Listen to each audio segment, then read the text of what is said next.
जो 5 नवंबर की हमने रैली रखी हुई है, बराबर उसके रखो लिए यार। हमने जो सारे सरपंच हैं 339 पंचायतें हैं वो इकट्ठी हुई हैं और हर ब्लॉक के प्रधान यहाँ पहुँचे हैं और हमारे जो प्रधान है रणबीर समेण भी यहाँ पहुँचे हैं।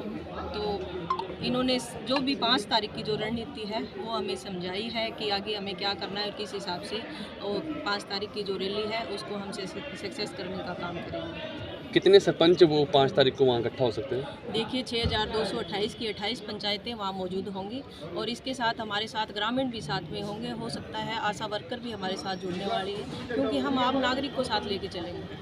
तो इस जो रैली आयोजन कर रहे हैं तो उसका मकसद क्या है?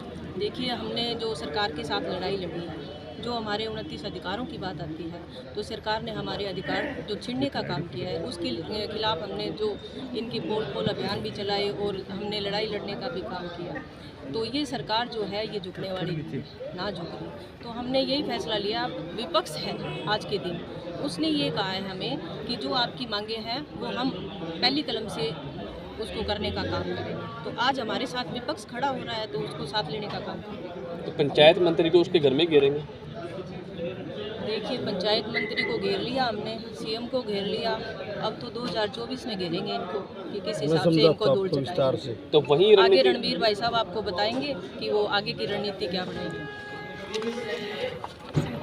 जी लो बराबर रखो यार। एक मिनट जी प्रधान जी, क्या रणनीति है आगे सरकार के खिलाफ? 10 महीने से ज़्यादा समय हो गया हम लोगों को अपना आंदोलन लड़ते हुए, लेकिन इस मौजूदा सरकार से हमें कोई उम्मीद नहीं है क्योंकि हम लोगों ने हर प्रकार से धरने भी दे लिए, चंडीगढ़ भी गए। इसलिए हम लोगों ने 5 नवंबर की रैली रखी टोहाना के अंदर। उस रैली के अंदर पूरे हरियाणा के पंचायती राज के लोग वहाँ पहुँचेंगे और ग्रामीण क्षेत्र के लोग भी पहुँचेंगे और आने वाले लोकसभा और विधानसभा चुनाव की रणनीति तैयार की जाएगी। आने वाले लोकसभा और विधानसभा चुनाव में हम मौजूदा सरकार को हरियाणा की पंचायतों की ताकत दिखाने का काम करेंगे। और आप देखना किसी भी गांव के अंदर, हरियाणा के अंदर इनके एजेंट भी नहीं मिलेंगे बूथों पर। हम इन लोगों को जो हमारे गांव देहात को बर्बाद करना चाहते हैं और पंचायती राज को ख़त्म करना चाहते हैं, हम इन लोगों को बिल्कुल सत्ता से बाहर करने का काम करेंगे। और 5 नवंबर को टोहाना के अंदर हरियाणा की एक ऐतिहासिक रैली होगी और जिसमें विपक्ष हमारा समर्थन करने के लिए आ रहा है। कौन आ रहा है विपक्ष से? विपक्ष कांग्रेस पार्टी के प्रदेश अध्यक्ष उदयभान जी, दीपेंद्र हुड्डा जी और 30 के 30 कांग्रेस पार्टी के विधायक, वो हमारे समर्थन में, हमारी मांगों का समर्थन करने के लिए, हमें समर्थन देने के लिए टोहाना आ रहे हैं। देवेंद्र बबली का बयान है कि जो ई टेंडरिंग जो प्रणाली लागू की है वो सरपंचों के लिए फायदे के लिए है, तो आप फिर विरोध क्यों कर रहे हैं? जो पंचायत मंत्री है इसको पंचायती राज एक्ट का कोई ज्ञान नहीं। ई टेंडरिंग प्रणाली भ्रष्टाचार की जमीन है। जहाँ भी ई टेंडरिंग से काम हुए हैं, आप पूरे हरियाणा में आप हर रोज़ तो देखते हो सोशल मीडिया पे, जहाँ भी ई टेंडरिंग से काम चल रहे हैं सारी की सारी जगह लोगों की शिकायतें हैं। कहीं पिल्ली ईंटें लगाई जा रही है, कहीं घटिया मटेरियल यूज हो रहा है।